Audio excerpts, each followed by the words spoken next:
রাস্তায় যখন কোনো মহিলা তার হাজবেন্ডকে নিয়ে ভিক্ষা করে, ঠিক তখন একটা প্রাইভেট কার এসে দাঁড়ায়, সেই প্রাইভেট কার কিন্তু ভিক্ষা চায়। কই সেই মহিলা তো বলে না যে মানুষেরও কপাল আর আমারও কপাল, মানুষেরও হাজবেন্ড আমারও হাজবেন্ড, মানুষের হাজবেন্ড গাড়ি চালায় আর আমার হাজবেন্ডকে আমি ভিক্ষা করি, তারা কিন্তু শান্তিতে আছে। কেন জানো? তারা তোমার মতো কম্পেয়ার করে না। অনেকের হাজবেন্ডের পা নেই, হাত নেই, চলতে পারে না, বছরের পর বছর বিছানায় পড়ে আছে, হাসপাতালে যাও না একবার। মৃত্যুর সাথে পাঞ্জা লড়ছে হাজবেন্ড, বারান্দায় বসে ওয়াইফ কাঁদছে।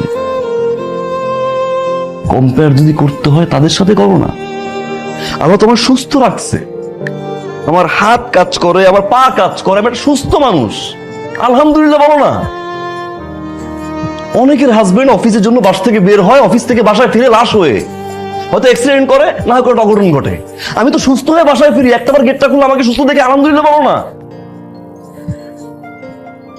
আমার ফিলিং শেয়ার করতে পারি না, আমার কষ্টের কথা শেয়ার করতে পারি না, সারাদিন শুধু compare compare compare compare compare, আর I am done with this.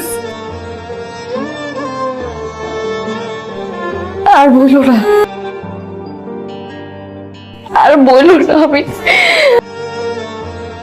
Realise করতে পারছি, আর বললো না।